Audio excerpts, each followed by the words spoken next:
अस्सलाम वालेकुम।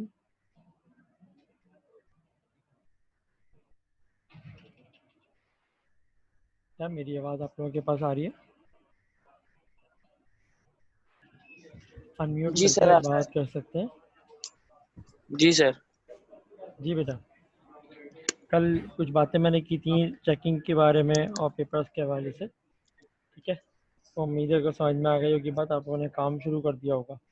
ठीक है जी, आज हम स्टार्ट करने जा रहे हैं अपना चैप्टर नंबर 2, जिसका नाम है कंप्यूटर कंपोनेंट्स।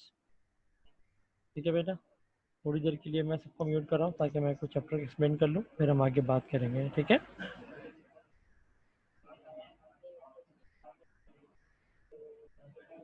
अच्छा जी, कंप्यूटर कंपोनेंट्स के हवाले से हम बात करते हैं तो हमारे जहन में कंप्यूटर और उसकी सारी जो डिवाइसेस हैं, मुख्तलिफ चीज़ें हैं जहन में आती हैं। ठीक है, इससे मोस्ट इम्पॉर्टेंट अगर हम कंप्यूटर की बात करें तो इसमें जो सबसे मेन इम्पॉर्टेंट कंपोनेंट जो है वो है आपका सीपीयू, जो डेस्कटॉप की शक्ल में भी होता है, टावर की शक्ल में भी होता है। ये जो तस्वीर दिख रही है टावर है, जो लेटा हुआ डेस्क के ऊपर रखा होता है, उसको हम डेस्कटॉप भी कहते हैं। ठीक है जी, और जब हम इजीली कैरी कर सकते हैं वो हमारा लैपटॉप हो जाता है। उससे भी छोटे मज़ीद अल्ट्रा मिनी पीसीज भी आते हैं। ठीक है, जिनको आप पॉकेट पीसी या पॉकेट में रखा जा सकता है। उसके अलावा हमारे स्मार्टफोन वो भी पॉकेट पीसी की ही एक जदीद शक्ल है। ठीक है जी, अगर हम टावर की बात करें जो मोस्ट कॉमन है हमारे पास, जो गेमिंग या बड़े ऑफिस वगैरह के लिए इस्तेमाल में आते हैं। ठीक है जी, थोड़े से ये साइज में बड़े होते हैं। ठीक है, tower is very big case for the computer components to fit in for protection and it is main thing from the outside. Without the tower any computer wouldn't be able to be powered. ठीक है जी, tower जो है जो big size थोड़ा सा इसलिए होता है कि इसके अंदर कंपोनेंट्स इसमें ऐड रिमूव कर सकते हैं, ग्राफिक कार्ड लोग लगा लेते हैं उसमें। ठीक है जी, साउंड कार्ड जिसमें एडवांस और enhance sound cards plug in हो जाते हैं। और मज़ीद जो है वो एक से ज़्यादा आप इसमें आपकी जो है वो डिवाइसेस और कंपोनेंट्स इसमें ऐड हो सकते हैं। टावर में आपकी ये फैसिलिटी अवेलेबल होती है। जबकि डेस्कटॉप जो होता है वो थोड़ा छोटा होता है, उसमें जो है वो इतनी आपके पास फैसिलिटीज़ नहीं होती। ठीक है, तो ये थोड़ी सी एक डेफिनेशन थी इसकी टावर के हवाले से, कि टावर के अंदर किस तरीके से मेन बेसिकली तो ये सीपीयू ही आपका। ठीक है जी, इसको कैबिनेट भी कहते हैं उसको हम। तो ये आपका सीपीयू इसके अंदर बेसिकली लगा हुआ होता है। अब इस टावर सिस्टम के अंदर मज़ीद क्या क्या चीज़ें होती हैं ये भी हम डिस्कस करेंगे थोड़ी सी अभी। ठीक है जी, तो ये देखिए, ये आगे आगे हमारे पास मदरबोर्ड। मदरबोर्ड बेसिकली क्या चीज़ है? एक ऐसा सर्किट बोर्ड जिस पर सारी आपके जो कंपोनेंट्स हैं वो जो है वो प्लग इन हुए हुए होते हैं, अटैच्ड होता है। जिसमें आपकी मेमोरी है, रैम रोम, आपकी हार्ड डिस्क वो भी केबल के ज़रिए मदरबोर्ड से अटैच होती है। मेन जो कंपोनेंट आपका जो ब्रेन ऑफ कंप्यूटर है सीपीयू, वो भी इसी मदरबोर्ड के ऊपर सीपीयू चिप जो है वो लगी हुई होती है। ठीक है, उसके बाद जो है वो ग्राफिक कार्ड की ये जो स्लॉट आपको दिख रही है इसमें, इसमें ये भी आपके मुख्तलिफ जितनी भी चीज़ें हमारी होती हैं कि वो उसमें हम यूज़ कर सकते हैं। ठीक है, तो मुख्तलिफ इसमें चीज़ें जितनी भी हमारी होती हैं वो सारी की सारी वो किस में अटैच होती हैं भाई? हमारी ये देखिए, ये ग्राफिक कार्ड की स्लॉट है। ठीक है, उसके अलावा ये हमारा जो है वो सीपीयू की जो चिप है ये उसकी जो है वो सॉकेट है। ठीक है, ये भी आपके पावर के सॉकेट्स हैं। उसके अलावा इसकी बैक पर आपके जो सीपीयू की बैक पर मुझे पोर्ट लगाते हैं वो भी बेसिकली मदरबोर्ड का ही पार्ट होता है। इस तस्वीर में अगर देखें तो ये हीट सिंक के फ़ैन उस सीपीयू चिप के ऊपर हीट सिंक लगी होती है और ये फ़ैन होता है। ये रैम चिप्स लगी हुई होती हैं और ये सी हीट सिंक के नीचे रोम चिप होती है। यहाँ पर हम अपना ग्राफिक कार्ड, पीसीआई कार्ड्स, मुख्तलिफ किस्म के हमारे कार्ड्स होते हैं वो भी अटैच किए जाते हैं। ठीक है जी, इसके अलावा मदरबोर्ड हमारा बेसिकली क्या करता है? The motherboard is the main feature of the computer where all the other parts are connected to. Without the motherboard, you cannot connect any of the components to the computer. The power supply transfers power all over the motherboard. Basically main power सबसे पहले power supply से motherboard में आती है और यही motherboard से ही सब जगहों पर सप्लाई भी पावर की डिस्ट्रीब्यूट होती है। ठीक है जी, ये मेन एक बोर्ड है जिसको मेन बोर्ड भी कहा जाता है, और ये सारी डिवाइसेस को आपके पास कनेक्ट करके रखता है। ठीक है जी। अब ये देखिए आ गया हमारे पास सीपीयू। सीपीयू जो चिप थी हमारे सामने, आपने देखा सॉकेट के ऊपर जो लगा हुआ होता है, तो यही वो सीपीयू चिप होती है, उसको हम कहते हैं कोर i5, i7, i3, जितने भी हमारी जो टेक इसमें आ रहे हैं मुख्तलिफ किस्म की कैटेगरी, ये बेसिकली प्रोसेसर है, और प्रोसेसर मेन सीपीयू प्रोसेसर ही होता है। ठीक है जी। और ये प्रोसेसर मदरबोर्ड में एक सॉकेट के ऊपर एडजस्ट हो जाता है, उसके ऊपर हीट सिंक और फिर फैन लगा हुआ होता है। आपने देखा होगा जब भी आप उसको अनकवर करते हैं तो आपको एक बड़ा सा फैन दिख रहा होगा, फैन के नीचे एल्युमिनियम की एक हीट सिंक होती है, और उस हीट सिंक के नीचे वो सीपीयू चिप उस सॉकेट पर लगी हुई होती है। हीट सिंक का मतलब ये है कि भाई कि बेसिकली ये हीट ट्रांसफ़र करती है, यानी कि उस प्रोसेसर को जो बहुत ज़्यादा हीटअप होता है उसको कूल करने के काम करती है। ठीक है जी। अभी आगे हम हीट सिंक भी देखेंगे, उसको पहले हम देख लेते हैं मजीद। CPU is the processor and it depends on the gigahertz on the processor to get a good speed computer। जैसे हमारे कार का इंजन होता है, यानी कि जिस तरह के इंजन स्पोर्ट्स कार्स में जो वो डिफरेंट इंजन होते हैं, हमारे रेगुलर कार्स में डिफरेंट इंजन होते हैं, यानी कि हर मॉडल की जो कार होती हैं उनमें उसके डिपेंड करता है कि किस टाइप का इंजन है। जीप का डिफरेंट इंजन होता है, यानी कि हॉर्स पावर्स और उसमें जो सारी चीज़ें होती हैं डिफरेंट होती हैं। ठीक है जी। इस तरीके से सीपीयू हमारी जो चिप है ये भी डिफरेंट होती है, उसमें i5, i7, i3, और उसके बाद इसमें जनरेशन चल रही हैं और आगे जनरेशन आ भी रही हैं, मज़ीद फास्टेस्ट सीपीयू चिप्स बनाई जा रही हैं। ठीक है जी। सीपीयू स्टैंड्स फॉर बेसिकली सभी को पता है सेंट्रल प्रोसेसिंग यूनिट। ठीक है जी। ये सेंटर में इनपुट और आउटपुट डिवाइसेस को कनेक्ट करके प्रोसेसिंग करता है, और इनपुट रिसीव करता है, प्रोसेस करने के बाद आपको आउटपुट डिवाइस पर आपको रिजल्ट प्रोवाइड कर देता है। The CPU gets secured in a bracket and then gets treated with a thermal compound to prevent it from overheating। CPU chip socket में लगाने के बाद एक थर्मल कंपाउंड लगाया जाता है हीट सिंक और प्रोसेसर के दरमियान, वो इसको ओवर हीटिंग होने से बचाता है। वो जो थर्मल कंपाउंड है बेसिकली वो भी इसीलिए होता है कि वो हीट सिंक और प्रोसेसर आपस में बिल्कुल बॉन्डिंग ना हो जाए, उनमें गर्म होके आपस में चिपक ना जाए, तो थर्मल कंपाउंड होता है और ये ओवर हीटिंग से उसको बचाता है। ठीक है। तो ये थोड़ी सी बात थी हमारी सीपीयू चिप के हवाले से। और ये आगे हमारी हीट सिंक आपने अक्सर देखी होगी, ये बड़ी सी एक हीट सिंक होती है। ठीक है जी। Aluminium. A heatsink fan gets placed on top of the CPU so that it prevents the CPU and the other components from overheating। The heatsink forces air to the CPU। ये जो fan है basically ये fan air intake करता है बाहर से और उसको हीट सिंक से गुजारता है, जो ओवर हीट होने से सीपीयू को बचा रही होती है, और उसमें मुस्तकिल एयर पास करता रहता है बाहर की ठंडी। तो इस तरह जो है वो हीट एनर्जी जो है वो ट्रांसफ़र होती है और इसको ओवर हीटिंग होने से बचाती है। तो हीट सिंक और फैन का बहुत बड़ा काम होता है हमारे सिस्टम के अंदर। ठीक है जी। अब हम मेमोरीज़ की बात करते हैं, ये भी आपने अक्सर देखी होंगी, सिस्टम में ख़राब हो जाती हैं तो बीप आना शुरू हो जाती है। ठीक है जी। The RAM stands for random access memory. Computer में हमारे पास दो किस्म की मेमोरीज होती हैं, एक हमारी जो होती है इंटरनल और एक्सटर्नल। इंटरनल के अंदर हमारे पास इसमें भी दो कैटेगरीज हैं जिसमें हम रैम और रोम कहते हैं। अभी हम रैम की बात कर रहे हैं। ठीक है जी। रैम बेसिकली फुल फॉर्म हमारे पास है random access memory, but best known as computer memory and is used to store memory for the processors। Processing से पहले हमारा जो डेटा है वो रैम में कंज्यूम हो जाता है और बिल्कुल लाइन अप करके ये प्रोसेसर को प्रोवाइड करती है। The more RAM is better because it allows more processes to run at the same time without the computer running slow। जितनी ज़्यादा हम रैम उसमें बढ़ाते हैं कंप्यूटर में, यानी कि स्पेस या कैपेसिटी जितनी ज़्यादा बढ़ाएंगे उसमें डेटा उतना ही ज़्यादा अच्छी तरीके से लाइन अप होगा प्रोसेसिंग के लिए, और हमारा सिस्टम जो है वो स्लो होने से बचेगा। इस तरीके से जो रैम जो है वो यूज़ होती है। आपने अक्सर देखा होगा, आप तो आपके मोबाइल फ़ोन में भी आपको पता चलना शुरू हो गया कि जी 2 GB है, 3 GB है, 4 GB रैम रोम आ रही है। तो रैम जितनी ज़्यादा होती है आपका ये प्रोसेसिंग स्पीड है वो भी ज़्यादा बढ़ जाती है। इस तरह आप हैंग होने से आपका सिस्टम जो है वो बच जाता है। ठीक है जी। The RAM gets clipped into the slot so it is secure so it wouldn't fall out। ठीक है जी, रैम की स्लॉट्स होती हैं मदरबोर्ड में और ये बहुत अच्छी तरीके से उसमें क्लिप हो जाती हैं।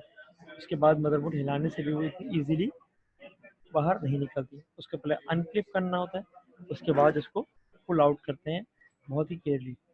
ठीक है जी, तो इंतहाई एहतियात से इसको जो है वो स्लॉट में प्लग इन किया जाता है और प्लग आउट किया जाता है। ठीक है जी, ये तो थी हमारी थोड़ी सी रैम के हवाले से बात। ठीक है जी, आगे हम थोड़ी सी मज़ीद बात करते हैं। और मेमोरी, ज़ाहिर सी बात है जब रैम रोम हमें चाहिए तो हमें अपने प्रोग्राम्स चूँकि ज़्यादा ह्यूज अमाउंट में डेटा होता है उसको सेव करने के लिए हमारे पास एक्सटर्नल कुछ मेमोरी चाहिए होती है। कंप्यूटर में हमारे पास हार्ड ड्राइव्स हैं, ठीक है, CD, DVD, फ्लैश ड्राइव्स और ये बहुत सारे ऑप्शंस हमारे पास आ चुके हैं। अब तो हमारे पास जो ऑनलाइन स्टोरेज है, क्लाउड कंप्यूटिंग, बहुत सारी चीज़ें शुरू हो चुकी हैं। तो वैसे ही जो एक जो सबसे मोस्ट कॉमन हमारी एक्सटर्नल मेमोरी है वो हमारी कहलाती है हार्ड डिस्क। हार्ड ड्राइव भी कहते हैं, हार्ड डिस्क भी कहते हैं, HDD भी शॉर्ट में कहा जाता है, हार्ड डिस्क ड्राइव। ठीक है जी, hard a hard drive also known as HDD and it is used to store data and documents that you have saved on the computer. You can get HDD as gigabytes and terabytes. अब normally जो है वो gigabyte से terabytes की तरफ सफ़र शुरू हो चुका है। हमारी नॉर्मल हार्ड ड्राइव जो है वो पब्लिक के लिए बहुत इजीली अवेलेबल है। 1 TB, 2 TB, 4 TB। 1 TB का मतलब है 1024 GB। इस तरीके से जो है वो हार्ड ड्राइव हमारी यूज़ की जा रही हैं। ठीक है, तो आज मैं जो है वो अपने जो हमारे टॉपिक्स थे मैं यहीं रुकूंगा। उसके बाद हम डिस्कशन करते हैं मज़ीद कि आप लोगों को कितनी बात समझ में आई और आप लोगों ने कोई सवाल करना है तो आप मुझसे बात कर सकते हैं। ठीक है, तो अब आप एक काम ये कीजिए कि अपने आप को अनम्यूट कीजिए और फिर हम इसको डिस्कशन मज़ीद करते हैं। जी बेटा।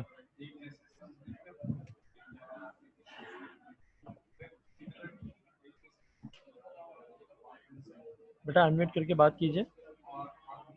तैयब कुछ पूछना चाह रहे हैं? सर नहीं।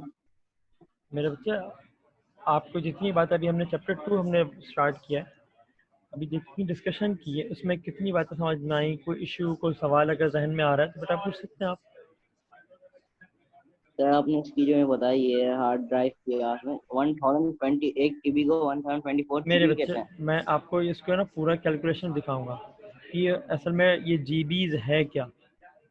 ठीक है, तो ये टीबी, अब जो आपने टीबी का नया वर्ड सुना होगा टेराबाइट का, यानी कि 1024 जीबीज जो है वो 1 TB के बराबर होते हैं। नॉर्मली इसको लोग 1000 समझते हैं, लेकिन जो इसकी एक्चुअल वैल्यू है 1024, यानी 1024, 1024। नॉर्मली इसको जो है वो कॉमनली इसको कहा जाता है कि 1000 GB जो है वो 1 TB है, लेकिन जो इसकी एक्यूरेट वैल्यू है 1024 है। ठीक है, इसी तरीके से बेटा ये किसी के माइक्रोफोन में प्रॉब्लम हो रही है, देखिए कि इशू आ रहा है कहीं ना किसी साउंड नॉइज क्रिएट हो रही है। तैयब आपके पास से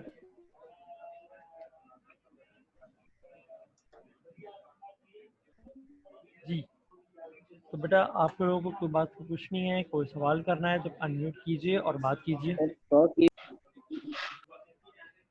जी कौन बेटा? अब्दुल्ला।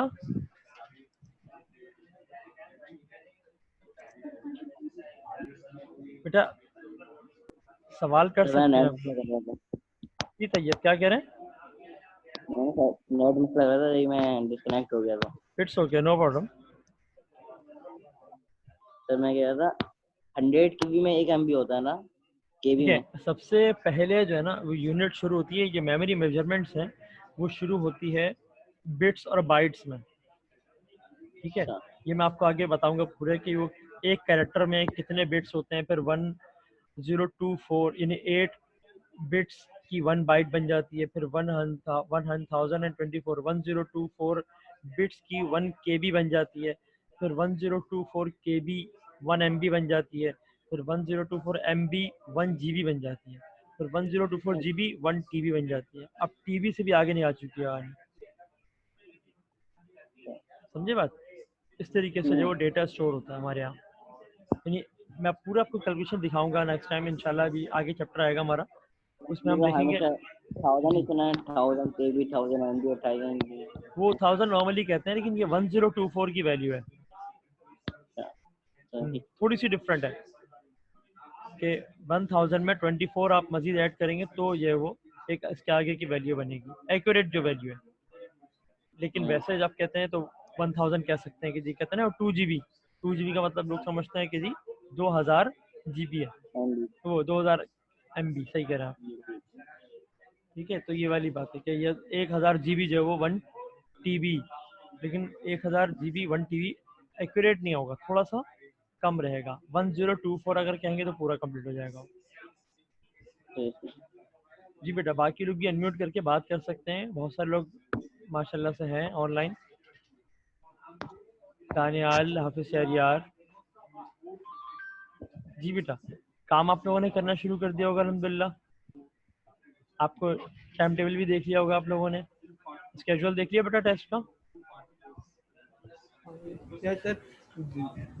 तो मेरे बच्चों अब तो उसके हवाले से काम भी शुरू कीजिए, ताकि आपके पास जो वो काम होगा तो आप कुछ कर पाएंगे ना। और रजिस्टर के जी आज रात तक मेरा काम पूरा हो जाएगा। माशाल्लाह, जबरदस्त भाई, माशाल्लाह सर। देखें, ये देखें भाई, ये काम कंप्लीट हो गया इनका इंशाल्लाह। आप अगर रजिस्टर पहुंचा दें बहुत अच्छा हो जाएगा। और भाई अगर रजिस्टर कोई ना पहुंचा सके, जैसे किसी की पेरेंट्स का इशू है, कोई इशू है, तो बेटा मेरे लिए कोई इशू नहीं है, ये कोई परेशानी की बात नहीं है। आप सिर्फ अगर अपना काम करके कंप्लीट मुझे एक सिर्फ व्हाट्सएप पे इमेज भी भेज देंगे ना, सर ये देखें मैंने काम कंप्लीट कर लिया है, तो बस समझ लो उसके नंबर पक्के हैं। ठीक है, एक और मैंने एक चीज़ सोच ली आज कि आप सिर्फ व्हाट्सएप पर मुझे इमेज भेज दें, एक तस्वीर उसकी कि सर मैंने देखें रजिस्टर में काम कंप्लीट कर लिया है, बस आपके नंबर पक्के होगा सर। जी हाशिद, कुछ कहना चाह रहे हैं, बोलिए बेटा। हेलो जी मेरा बेटा बोलिए। सर, हमने काम जो है ना वहाँ तक किया है, वो जो नहीं रहा आपने स्लाइड करवाई थी, मिनी कंप्यूटर माइक्रो जी कंप्यूटर, जी जी जी वहाँ तक। तो मेरा बेटा आप घर में हैं आराम से और काम कर लीजिए, जितना तो हो इसके सकता है आगे उतना का कर काम लें। भी मतलब व्हाट्सअप इसके पोर्टल आगे। पे है मेरे बच्चा, सब पोर्टल पर ये काम अलग से मैं कैसे दूंगा आप लोगों को, पोर्टल पर ही अपलोड हो सर रहा है सारी चीज़ें। हेलो सर, जी बेटा बोलिए आयान साहब। सारी वीडियोस में ना आपके काम जो भी लिखा हुआ आ रहा है वो सारा कॉपी करना है ना? जी जी जी ठीक है। दानियाल, जी बेटा बात कीजिए। सर दानियाल का नंबर चाहिए हमें, ताकि अगर मुझे थोड़ा ऑनलाइन हो। आपस में आप लोग बात कर लीजिएगा, अभी क्लास के बाद कर लीजिएगा। Hello chat sir. खोल के ना। जी सर बेटा बोलिए। सर वो सारा काम जो जो भी स्लाइड है सारा कॉपी करनी जी थी। बेटा, डेली जो मैं आपको काम दे रहा होता हूँ ये डेली करना है। बस आज का थोड़ा सा बस ये है कि मैंने कम रखा है, जहाँ तक पढ़ाया वहाँ तक कर सकते हैं। आज का मैं कह भी नहीं रहा, आप एक दो दिन पहले तक का काम भी कंप्लीट कर लेते हैं तो आप अल्हम्दुलिल्लाह फर्स्ट चैप्टर का काम भी कंप्लीट कर लें, आपके लिए काफ़ी है। अभी ये सेकंड चैप्टर हमारा स्टार्ट हो गया है। सेकंड चैप्टर तो आज हुआ है। जी कल हो कल गया था ना सर? कल शुरू करना था तो मैं कल लेकिन शुरू नहीं कर सके थे, डिस्कशन चल रही थी हमारी प्रीवियस चैप्टर के हवाले से और टेस्ट के हवाले से, तो मैंने आज इसलिए शुरू किया। तो मेरे बच्चों आप लोग काम कंप्लीट करके और मुझे रजिस्टर भिजवा सकते हैं अगर इजीली, तो बहुत अच्छा हो जाएगा, ये काम चेक हो जाएगा आपका। अगर रजिस्टर यहाँ पर लाने में कोई इशू आ रहा है, पेरेंट्स नहीं आ सके या आप दूर रहते हैं या कोई ऐसा इशू है जो वाकई इशू है, तो आप लोग व्हाट्सएप कर दें मुझे तस्वीर रजिस्टर की अपने, ताकि मुझे अंदाज़ा हो जाए कि आपने काम कंप्लीट कर लिया है। मेरे बच्चों उसमें आपके मार्क्स हैं टेस्ट में, रजिस्टर के भी। उसके बाद आपको फॉर्म का तो पता ही होगा, गूगल फॉर्म पर टेस्ट होगा आपका, जिसमें MCQs भी होंगे, शॉर्ट आंसर भी होंगे और थोड़ी डिफरेंट डिफरेंट चीज़ें मुख्तलिफ जो है वो हमने यूज़ करने की कोशिश की है, ताकि आप लोगों को मज़ा भी आ जाए कुछ काम करने में और इजीली आप कर सकें। जी तैयब, क्या कहना चाह रहे हैं बेटा? सर हम तो टेस्ट देंगे, पेपर देंगे, पर कोई बच्चे जो कह रहे हैं ना पेपर नहीं देंगे, उनका क्या आएगा जो नहीं देंगे? भाई देखें, मैं बता रहा हूँ आपको, आपसे अगर कोई बात करें तो आप बता दीजिएगा कि सर ने ही बताया कि जो टेस्ट अटेम्प्ट नहीं करेगा ना, एक तो उसके मार्क्स कम हो जाएंगे। ठीक है, देखो एक तो आप घर बैठे सुकून से बैठे हुए हैं, हम तो ये नहीं कर रहे ना यहाँ पर आके अजीब व गरीब तरीके से टेस्ट तो नहीं ले रहे आपको। घर बैठे हुए ओपन बुक टेस्ट है, आप सोचें कितना आसान हो गया आपके लिए। टेस्ट भी आ रहा है, आपके पास सारा मटेरियल मौजूद है। ठीक है, कोई आपके पास सख्ती नहीं है, इस तरीके की ओपन बुक टेस्ट है। उसके बाद भी अगर कोई नहीं देना चाह रहा तो बड़ी अजीब सी बात है। ठीक है, मार्क्स हैं उसके, ये मार्क्स आपके मार्कशीट में इंक्लूड होंगे, और यही आपकी आगे जब टर्म्स चलते जाएंगे फाइनल में जो ये टेस्ट अपेयर यानी कि जो कंडक्ट नहीं करेगा, इस टेस्ट में जो अपेयर नहीं होगा, उसके फाइनल में उसका रैंक तो कभी भी बनेगा ही नहीं, क्योंकि उसके मार्क्स रह जाएंगे। हमारे आपको पता है जो किस तरीके के रिजल्ट जो प्रिपेयर होता है, तो उसको रैंक नहीं बनेगा, उसके मार्क्स नहीं आएंगे, फिर आगे फिर वो एडमिट कार्ड और मार्कशीट सारी चीज़ें वसाइल बनने शुरू हो जाएंगे। जी हाशिद, आप क्या कहना चाह रहे हैं बेटा? सर वो मैं ये पूछना चाह रहा था कि कुछ बच्चों ने कहा था कि आंसर वन वर्ड होंगे टेस्ट में। जी बिल्कुल ऐसा हो सकता है, बहुत ज़्यादा लेंदी आंसर्स नहीं होंगे। मैं अच्छा, पहले बता रहा हूँ, लेंदी तो मतलब लेंदी ही नहीं होंगे, शॉर्ट ही होंगे बिल्कुल, क्योंकि अभी हम बहुत ज़्यादा लेंदी पेपर बना भी नहीं सकते और आपसे ले भी नहीं सकते ऑनलाइन। तो कोई बोल रहा है वन वर्ड आंसर होगा ऐसे कुछ? आप परेशान नहीं हो, बहुत आसान टेस्ट होगा, और लेकिन तैयारी होगी आपकी तो आपको बहुत आसान लगेगा, तैयारी हम नहीं फिर होगी तो चैप्टर फिर पढ़ जाहिर सी लेंगे, बात है याद ना। करना हमें याद नहीं लिखा है। हम्म। हम पढ़ लेना एक दो मरतबा इसको जो आप आपने। बिल्कुल बिल्कुल पढ़ लें, आप सारी चीज़ें अच्छी तरीके से आपके ना, देखिए कॉन्सेप्ट क्लियर होने चाहिए। बेसिकली टेस्ट जो होता है ना वो कॉन्सेप्चुअल होता है मेरा, मैं वो नहीं करता कि आपको रट्टा लगा लें, आपको समझ में कुछ भी ना आ रहा हो, आपको पॉइंट्स क्लियर हो तो आप टेस्ट आराम से अपेयर कर सकते हैं, कोई मसले की बात नहीं, आप अच्छे से ज़्यादा फुल मार्क्स भी हासिल कर सकते हैं और आपके पॉइंट्स 100% क्लियर हैं तो। सही सर। ठीक है, सही सर। किसी को और को बात करनी है बेटा तो बताइए, हमारी क्लास तकरीबन एंड होने वाली है, इसलिए कह रहा हूँ आपसे मैं। और बेटा आप लोगों की अगर इससे बात हो तो प्लीज़ सबको ज़रूर कहिएगा कि भाई टेस्ट में अपेयर ज़रूर हो, ऐसा अपनी गलती ना करें। ये ऐसा इतना मुश्किल नहीं है कि आप फेल हो जाएंगे या कोई मसला हो जाएगा। भाई ज़्यादा से ज़्यादा क्या होगा, नंबर ही कम आएंगे ना बस, लेकिन ये नंबर आपके हर चलिए जगह इंक्लूड होंगे, ये सोचें आप। आपके मिड में, फाइनल में, हर जगह की रैंकिंग इसके ऊपर शुरू होगी फिर। ये आपके मार्क्स 50 मार्क्स कम होगा एकदम से, आप अपेयर नहीं हो रहे, क्या होगा, आपने 50 मार्क्स छोड़ दिए अपने। अगर अपेयर होंगे भाई 20-30 कुछ तो लेंगे भाई, 30% 40% ना। इसमें टेस्ट में अपेयर ना होने का मतलब क्या है, पूरे आप 100% गायब हो गए वहां से। Yes sir. तो भाई ये देखें, खुद सोचें, कुछ ना होने से कुछ होना तो बेहतर होता है। और यकीन मानिए ऐसा टेस्ट नहीं है कि आप 50% से ज़्यादा, आप इंशाल्लाह आपको समझ में, अगर अपने पॉइंट्स क्लियर है ना तो 70-80% मार्क्स हासिल करना कोई मसले की बात नहीं है। सही। भाई एमसीक्यूज हैं और सारा सामान आपके पास भी है, ये सोचें आप। आपको मैं बुक दे के मैं कहूँ यार एमसीक्यू सॉल्व करने हैं, आपको आसान नहीं है आपके लिए, है तो। ये है ना, बस सोच थोड़ी सी है बस। इन लोगों को अल्लाह पाक दुआ करें इनके लिए भी कि भाई थोड़ा सा अपने लिए सोच लें, ये अपने लिए सोचना है असल में हमें। भाई मेरा तो कोई इसमें फ़ायदा नुकसान नहीं है ना, हम तो कोशिश कर रहे हैं कि भाई आपकी तैयारी हो जाए। जी हाशिद, क्या कहना चाह रहे हो बेटा?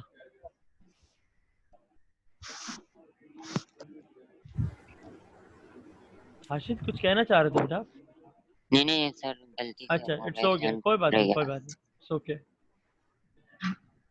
भाई देखें, हम अपने अमाल और दुआ अल्लाह से करते रहें। ठीक है, नमाज आप लोग माशाल्लाह से पढ़ रहे होंगे। ठीक है, अपने लिए दुआ ज़रूर करें हर तरह से। ठीक है ना, अल्लाह पाक हमें जो है वो सीधे रास्ते पे चलाएं। तो जिस तरीके से माहौल चल रहा है, सब कुछ चल रहा है, अल्लाह पाक ने बचाया हुआ है, इस तरह किया हुआ है, अल्लाह का शुक्र अदा करें। ठीक है, तो बहुत सारी जो है सर पेरेंट्स की खिदमत में लगे रहें, उनकी दुआएं लें, बहुत ज़्यादा फ़ायदा होता है हर चीज़ से। जब हम कहते हैं ना हमारी दुआएं कबूल नहीं हो रही या ये मसाइल आ रहे हैं, इसीलिए आ रहे होते हैं कि हमने कुछ, हमारे अमाल में कमी होती है या हमने जो है वो दुआएं कम मिल रही होती हैं। तो हम करते रहें तो हमारे सारे जो काम है ना अल्लाह पाक आसान बनाए थे, पता भी नहीं चलता वो कैसे काम हमारे आसान होगा। ठीक है भाई, तो भाई सब दुआओं में याद रखें। घर में अगर आप हैं तो अपनी अम्मी की हेल्प कर सकते हैं, अपने अब्बू की हेल्प कर सकते हैं, उनकी खिदमत करें। ठीक है, उनको तंग ना करें। वो ये चाह रहे हैं कि आप लोग वो आपको टाइम दिया हुआ है, इतनी सारी फैसिलिटीज़ आपको प्रोवाइड कर रहे हैं, तो भाई देखें उनका भी तो कुछ हक बनता है कि आप उनको अच्छे से अच्छा काम करके दिखाएं। तो भाई और करना मुश्किल भी नहीं है। अगर कोई सोच रहा है कि मुश्किल है तो मुश्किल भी ऐसा नहीं है, ये सिर्फ हमारी सोच होती है कि हम काम को मुश्किल सोच लेते हैं तो मुश्किल हो जाता है, हम सोचते हैं कि आसान है तो वो आसान हो जाता है। जो भी आप ये देखें, जो हम काम करना चाहते हैं वो हम कर लेते हैं क्योंकि हमें आसान लग रहा होता है, जो हम काम करना नहीं चाह रहे होते हैं ना वो हमें मुश्किल लगने लग जाता है क्योंकि हम उसको करना नहीं चाह रहे तो हम माइंड सेट कर लेते हैं यार ये मुश्किल काम है। तो भाई मुश्किल कुछ भी नहीं होता, ये हम खुद सोचते हैं खुद बनाते हैं। ठीक है भाई, तो अपना सबका ख्याल रखें और टाइम निकाल के काम कंप्लीट करें, सब कुछ करें। ठीक है, इंशाल्लाह फिर मुलाकात होगी आप लोगों से। अब क्योंकि कल तो ऑफ है, अब क्लास हमारी होगी मंडे को। ठीक है, ठीक है बेटा, फिर इंशाल्लाह मुलाकात करते हैं मंडे को। और सारी चीज़ें देख लीजिएगा, कोई प्रॉब्लम हो कुछ हो तो नोट डाउन कर लीजिएगा, फिर हम मंडे को डिस्कस कर लेंगे। ठीक है बेटा, चलिए फिर इंशाल्लाह मिलते हैं मंडे को। अस्सलाम वालेकुम रहमतुल्लाहि व बरकातहू। वालेकुम अस्सलाम।